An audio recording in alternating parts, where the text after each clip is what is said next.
Assalamualaikum warahmatullahi taala wabarakatuh. Bismillah, alhamdulillah, wassalatu wassalamu ala rasulillah Sayyidina Muhammad ibn Abdullah wa ala alihi wa sahbihi wa man walah. Allahumma salli wa sallim wa karim wa azim wa taraham wa tahannan ala Sayyidina Maulana wa Habibina wa Syafi'ina wa qurrati ayunina Muhammad wa ala alihi wa sahbihi ajma'in. Alhamdulillah, mudah-mudahan Allah Subhanahu wa taala limpahkan semua keberkahannya untuk kita yang hadir, juga untuk keluarga kita, dan terkhusus kepada semua pengurus masjid. InsyaAllah diberi kekuatan istiqamah untuk mengelola, mensyiarkan syiar-syiar agama ini, di mana ini bagian daripada dakwah. Ya. Dakwah kita mensyiarkan, mudah-mudahan Allah kabulkan semua yang kita inginkan, kebaikan-kebaikan, insyaallah Allah SWT catat kita semua. Alhamdulillah, pada pagi hari ini kita meneruskan kajian daripada kitab Ihya Ulumuddin tentang kewajiban amar ma'ruf nahi mungkar. Ya, ada kewajiban amar ma'ruf nahi mungkar. Kemarin sudah dijelaskan hadis-hadis, ayat-ayat bagaimana seorang diwajibkan bagi setiap orang muslim pertama mengenali apa itu ma'ruf, apa itu mungkar. Sehingga kalau memang ada ma'ruf, ya kita dukung. Kalau ada kemungkaran, kita ingkari. Jika ada kemungkaran, tidak boleh kita dukung. Ya. Orang yang amalnya baik seperti Nabi sekalipun, itu kalau dia diam atas kemungkaran, maka Allah akan menggugurkan amalnya. Jadi amar ma'ruf nahi mungkar ini hukumnya wajib bagi setiap orang yang mampu, bagi setiap orang muslim. Nah, nanti di sini dijelaskan siapa itu, kewajibannya yang bagaimana, apa syaratnya. Ya. Mungkin pagi hari ini kita akan bahas tentang kemungkaran yang bagaimana. Ya, nah ini penting. Kemungkaran yang bagaimana yang harus diingkari. Apakah semua kemungkaran, apakah semua maksiat? Nah, itu yang insyaallah kita akan bahas pada pagi hari ini. Kita akan bacakan dari kitab ini, ya.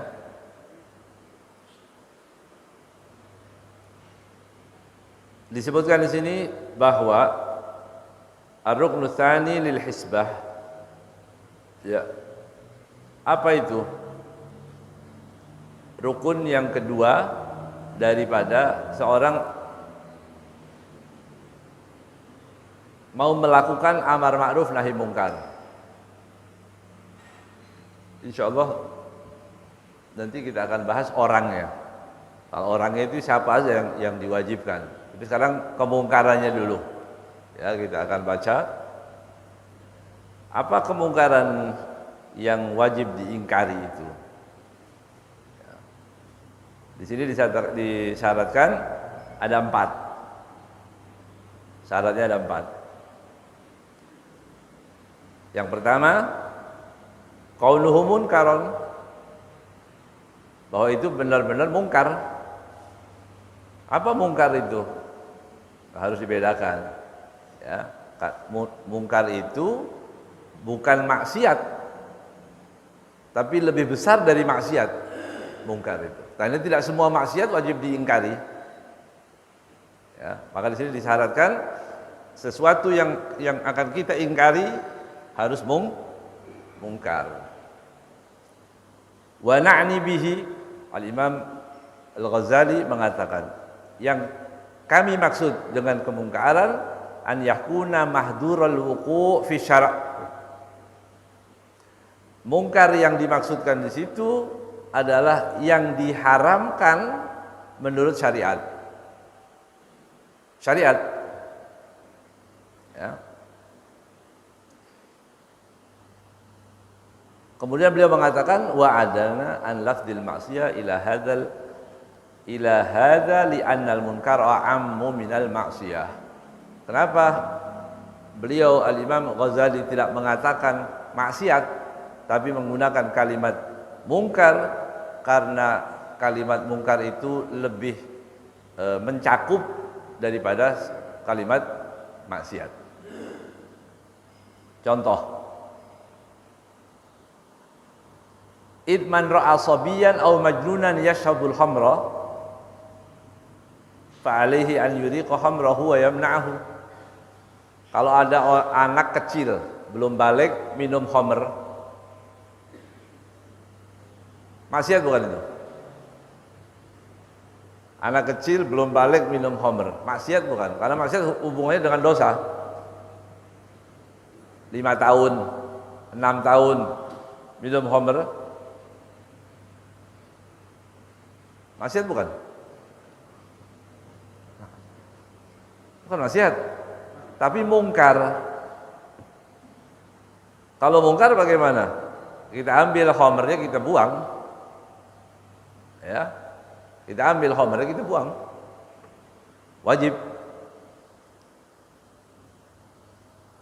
Contoh lain.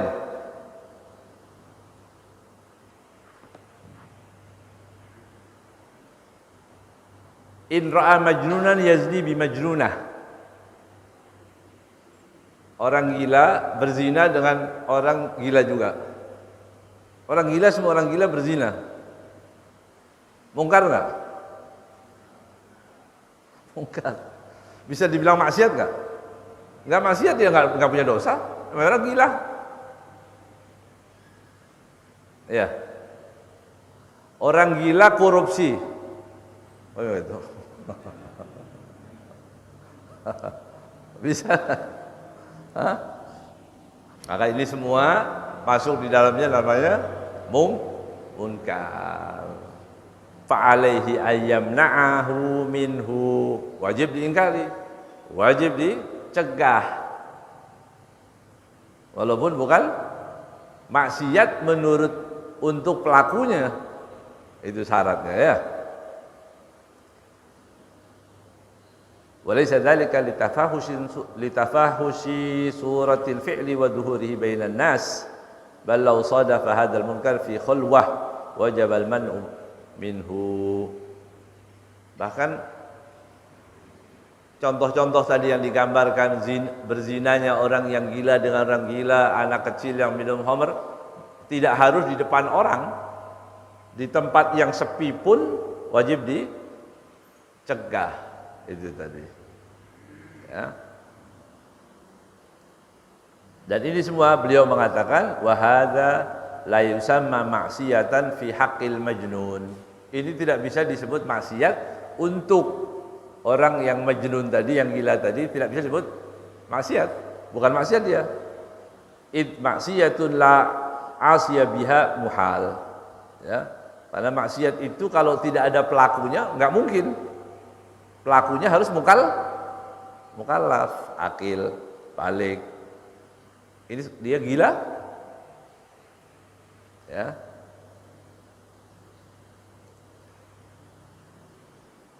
Dan maksiat juga yang kemungkaran tadi tidak disyaratkan maksiat yang besar atau yang kecil. Kemungkaran itu, ya, bisa kecil, bisa besar.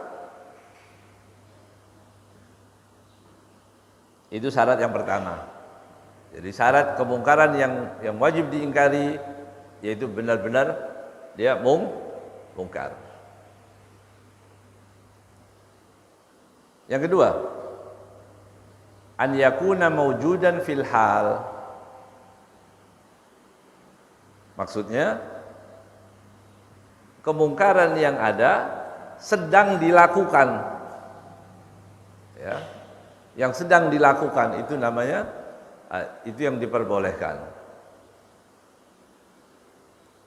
Kalau orang sudah selesai melakukan 2 hari, 3 hari, kemudian kita mengingkarinya atau kita enggak boleh lagi. Sudah lewat. Itu kalau tidak ada hubungan dengan manusia ya. Allah sudah tutupi aibnya, kemudian kita bongkar-bongkar aib orang. Itu juga bukan. Itu dilarang dalam agama. Ya.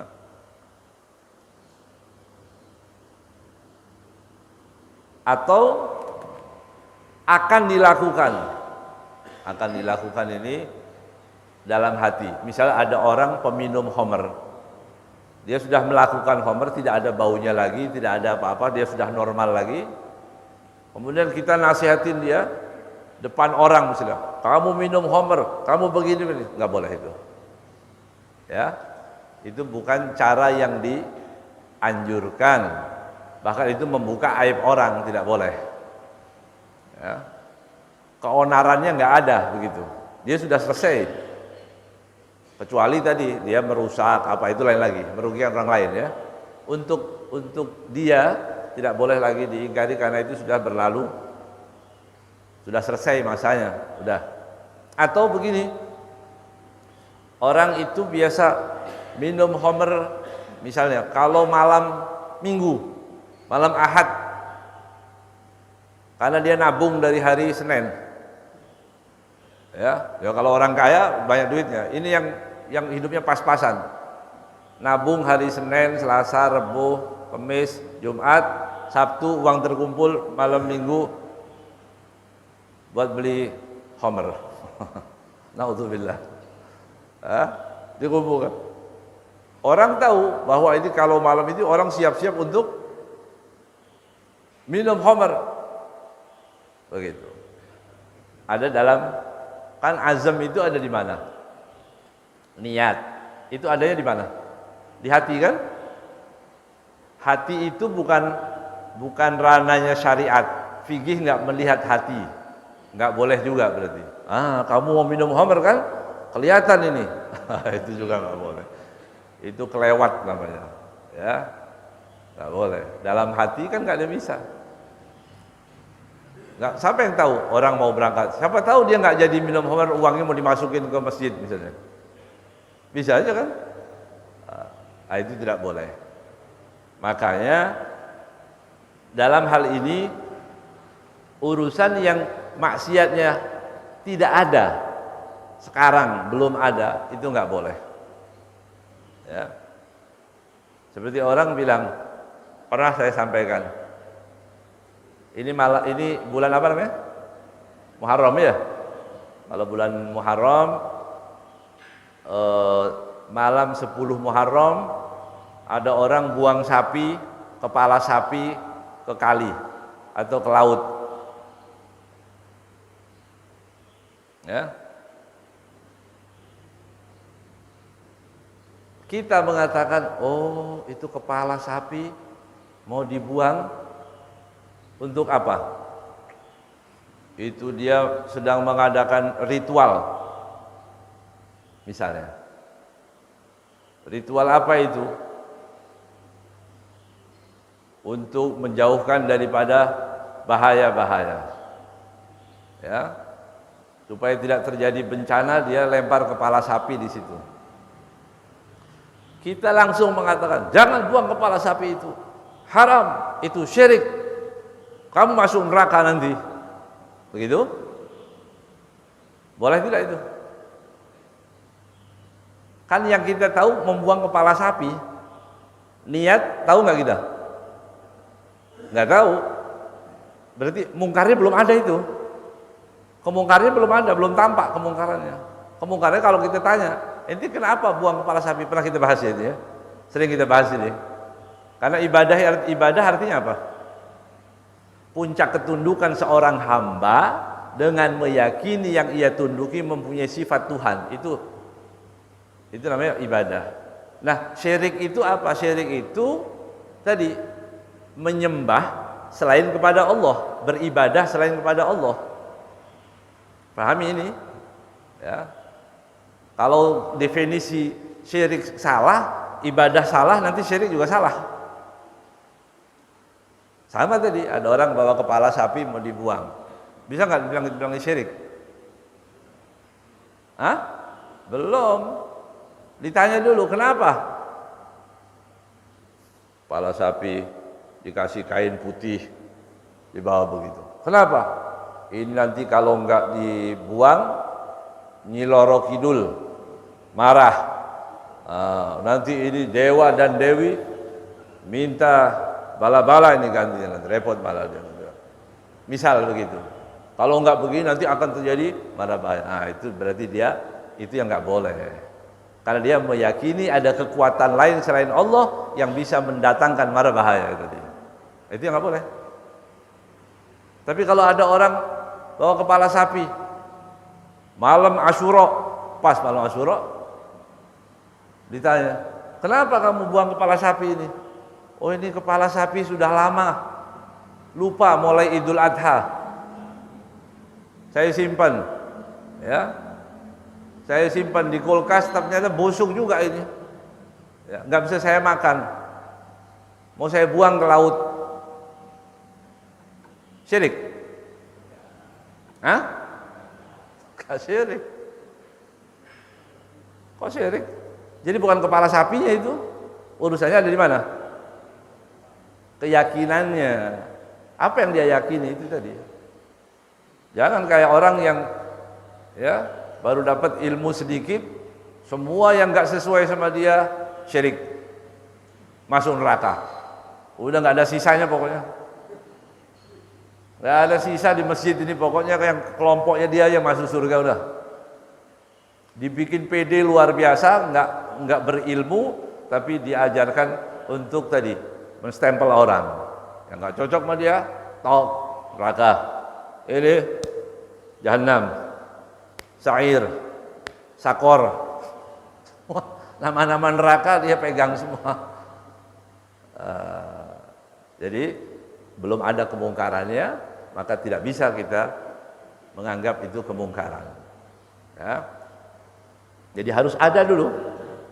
Mana kemungkarannya? Ya. Jadi dua tadi ya, yang membuang kepala sapi tadi. Yang pertama dia dosa, syirik.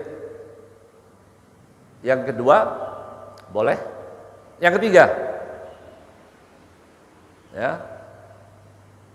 Yang ketiga dia potong kepala sapi, punya dia, masih segar, masih layak dikonsumsi, dibawa tenteng, dibuang.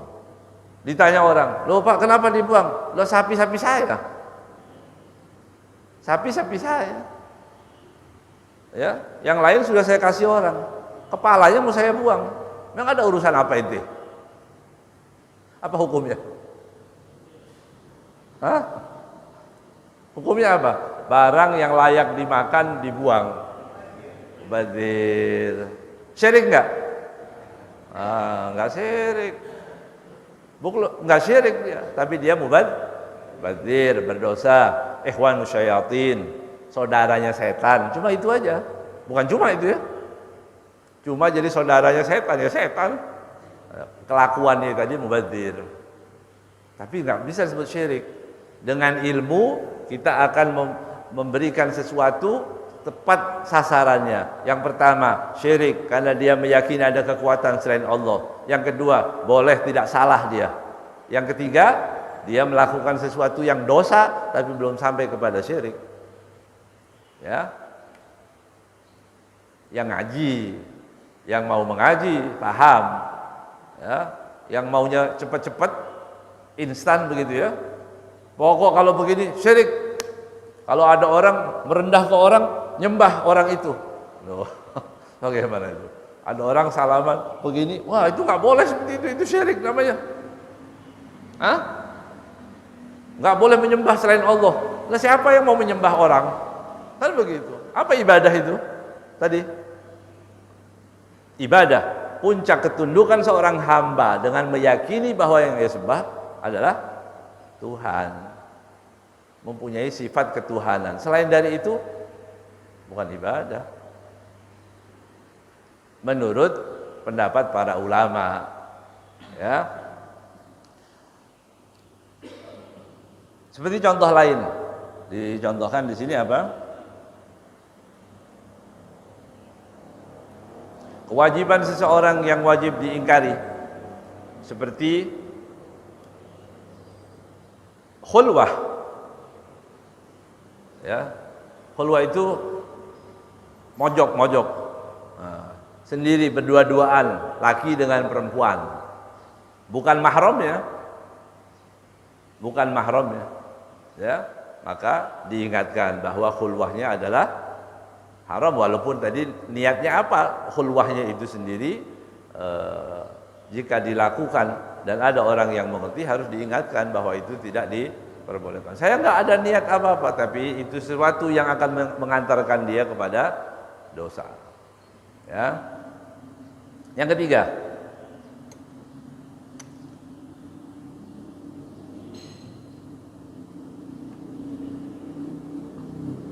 an yakunal munkaru dhahiran. Yang ketiga, munkarnya itu harus dhahir. Gimana dhahir itu? Tampaknya jelas. Ini kemungkaran benar-benar sudah terlihat.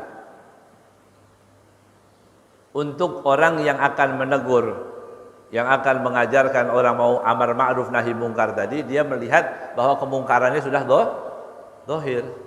Maka nggak boleh sesuatu yang remang-remang kemudian dia katakan orang tadi diingkari kemaksiatannya, apalagi sampai difitnah dan sebagainya, nggak boleh. Ya, ini terjadi di zaman Sayyidina Umar bin Khattab radhiyallahu taala anhu. Barang siapa, dikatakan oleh Imam Ghazali, fakullu man satara ma'siyatan fi darihi wa aghlaqa babahu la yajuzu an yutajassasa alaih. Barang siapa yang melakukan maksiat di rumahnya, dikunci rumahnya, sudah dia diam-diam, ya, maka tidak diperbolehkan orang lain untuk mengintip, mencari kemaksiatan itu apa yang dilakukan, begitu. Kecuali tadi petugas, polisi, RT, RW, dia tahu ada kemaksiatan, dia punya tugas, ya. Karena apa? Waqad nahallahu ta'ala anhu. Ini terjadi kisah Umar wa Abdurrahman bin Auf. Ada Sayyidina Umar dan Abdurrahman bin Auf radhiyallahu ta'ala anhuma. Cerita ini sudah populer, masyhurah. Disebutkan juga dalam kitab yang sama, dalam kitab bab adab suhbah. Diriwayatkan bahwa Sayyidina Umar bin Khattab radhiyallahu taala anhu yatasallaq dar rajulin, ya, faraahu halatin ala halatin makruha wa ankara alaih. Sayyidina Umar melakukan pengintaian kepada seorang yang melakukan maksiat di dalam rumahnya, dalam rumah orang. Jadi Sayyidina Umar naik karena beliau khalifah, ingin mengetahui apa yang dilakukan oleh rakyatnya itu tadi. Kemudian Sayyidina Umar mengatakan bahwa kamu melakukan maksiat. Orang tadi melihat bahwa dia diintai atau diintip atau diawasi oleh Sayyidina Umar. Beliau mengatakan, ya Amirul Mukminin, in kuntu ana qad asaitullah min wajhin wahid faqad asaitahu min thalathati aujuh. Berani, ya. Kalau aku sudah bermaksiat kepada Allah dari satu sisi, kamu ini maksiat kepada Allah tiga sisi. Tiga sisi kamu maksiat kepada Allah Subhanahu wa taala. Rakyatnya bilang begitu. Ya. Pertama apa? Mahya. Ya. Amirul Mukminin Sayyidina Umar bin Khattab, ya. Dia Khalifah Ar-Rasyidin radhiyallahu taala anhu, tetapi tetap mau mendengarkan, ya, mendengarkan apa yang disampaikan oleh rakyatnya tadi, padahal maksiat. Tapi dia ditegur, mendengarkan, mau mendengarkan. Apa maksiat yang tiga tadi? Pertama, Allah mengatakan wala tajassasu. Jangan memata-matai orang. Wala tajassasu. Jadi tajassus itu dilarang. Kamu kenapa kok sampai mengintip itu rumahku, kenapa? Gitu. Ditanya begitu. Ya. Qala ta'ala wa qala ta'ala wa'tul buyuta min abwabiha. Yang kedua, Allah mengatakan datangilah rumah itu dari pintunya. Orang mengintip dari rumah nggak mungkin dari pintu, tapi dari tempat lain diintip sedang melakukan tadi maksiat tadi ya. Kamu sudah salah dan kamu sudah lihat dari atas. Kamu mengintipku dari atas, padahal Allah memerintahkan untuk mendatangi dari pintu. Itu kesalahanmu yang dua. Yang ketiga,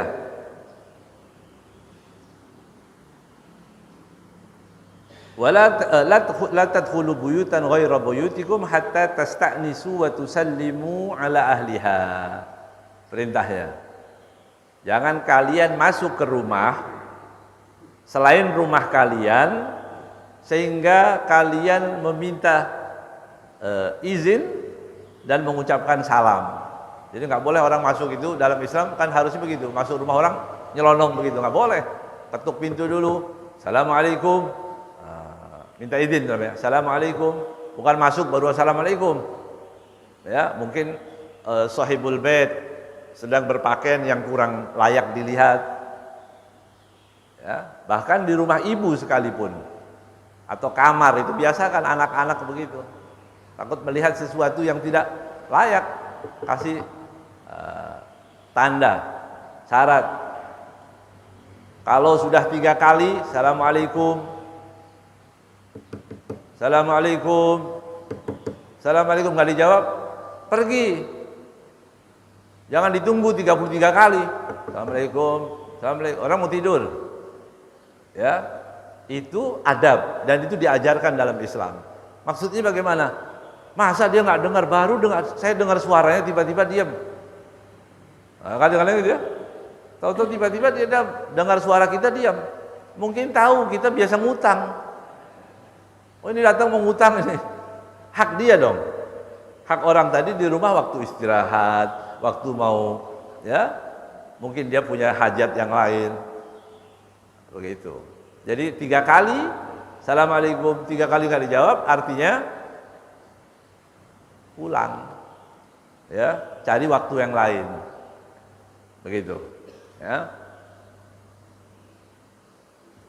Dan kamu wahai Amirul Mukminin masuk, kenapa?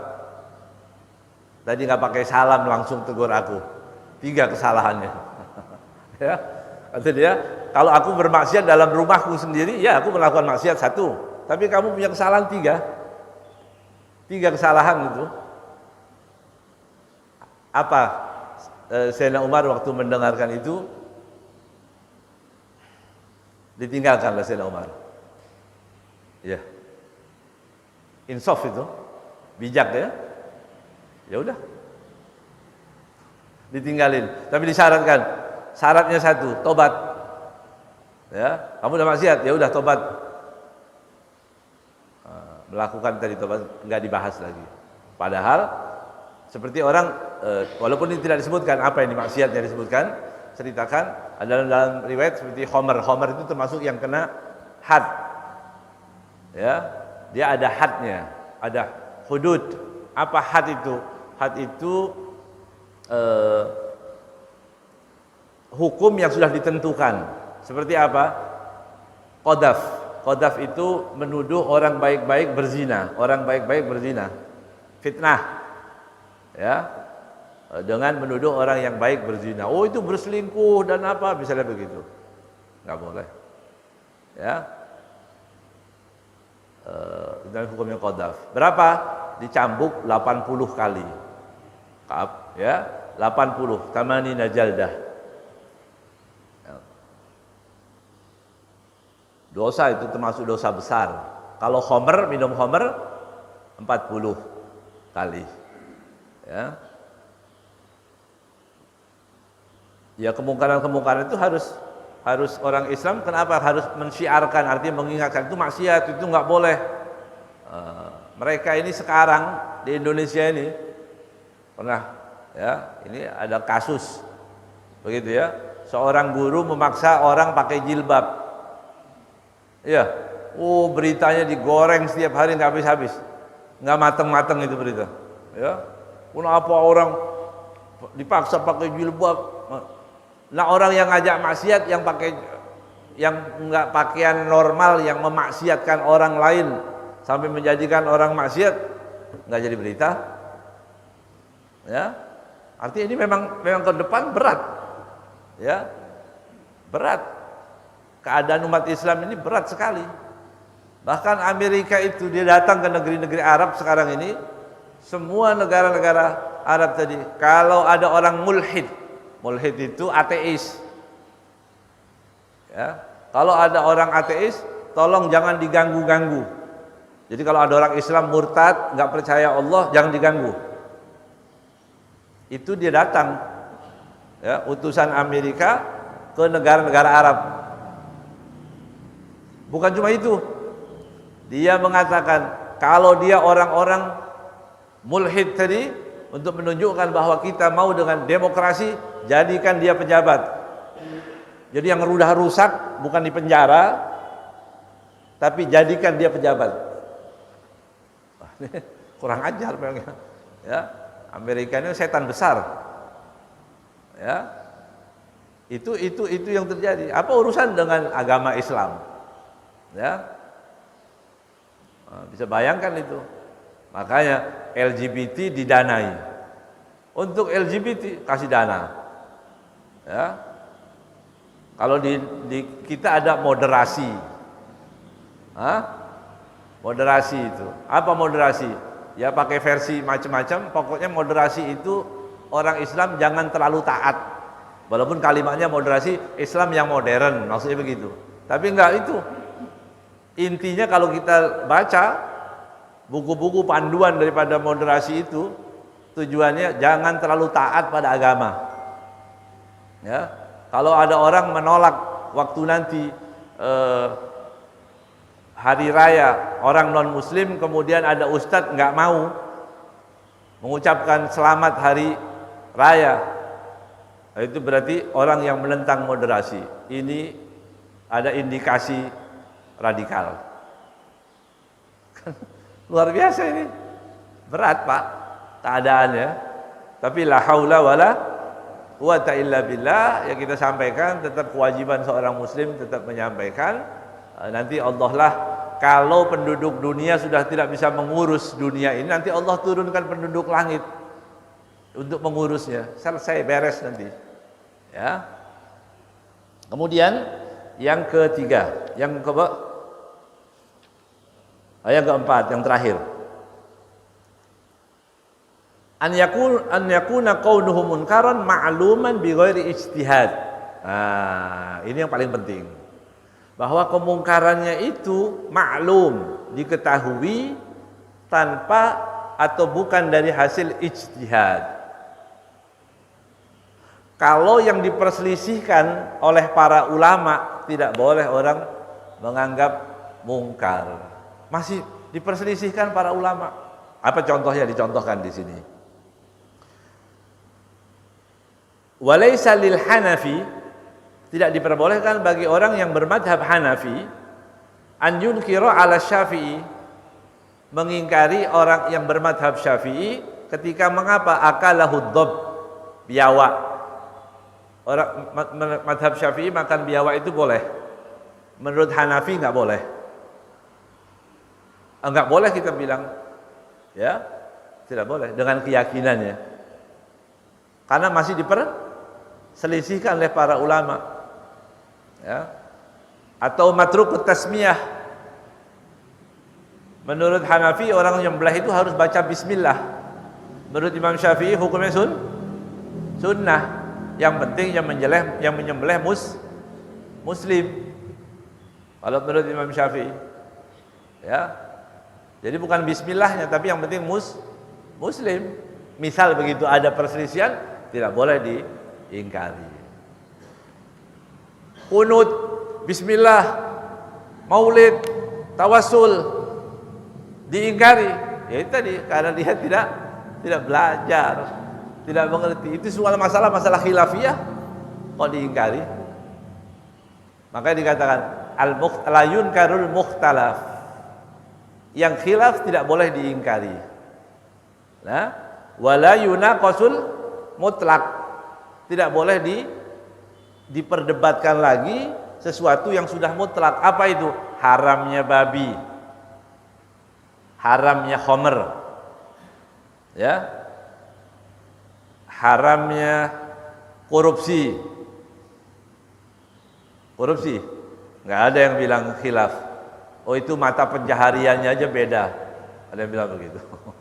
Ya, itu cara mencari rezeki aja yang beda, nggak bisa. Mencuri, mengambil hak orang, hukumnya haram, sepakat. Ya, dengan ikhtiar memilih pemimpin non muslim, sepakat. Al-Maidah 51. Itu kan wadih, yang jelas-jelas seperti itu. Di situ boleh diingkari, tapi sesuatu yang khilaf tidak diperbolehkan diingkari. Ya, yang boleh, menurut saya ini keadaan tidak boleh. Udah, saya yang berkeyakinan menurut saya ini boleh, selesai. Di situ umat Islam dengan cara seperti itu tidak akan gontok-gontokan, tidak akan buang energi kepada sesuatu yang tidak diperlukan. Ya, jaga, rawat itu tadi. Kalau khamr, berzina, LGBT, itu semuanya haram. Ya, mau dicarikan dalil seperti apapun tetap haram. Ya, laki-laki dengan laki-laki mau menikah, ya haram selamanya, nggak bisa itu. Walaupun sudah operasi 14 kali, ya tetap itu laki-laki, tidak bisa. Karena syaratnya nikah itu laki-laki dan perempuan. Kalau perempuan dengan perempuan nggak boleh, laki-laki dengan laki-laki nggak boleh. Ya, insya Allah bisa difahami di sini dari 4 masalah tadi. Yang paling penting yang terakhir, sesuatu yang khilaf tidak boleh diingkari. Ya, sesuatu yang masih diperselisihkan oleh para ulama tidak boleh diingkari. Yang disepakati haramnya berzina, korupsi, khamr, ya, riba, ini sepakat semua, maka wajib diingkari. Ya, dengan caranya tadi, nanti siapa yang diperbolehkan, insya Allah pertemuan berikutnya kita akan bahas siapa saja yang wajib itu tadi, yang berkewajiban untuk melakukan itu tadi, ya. Wallahu a'lam bishawab.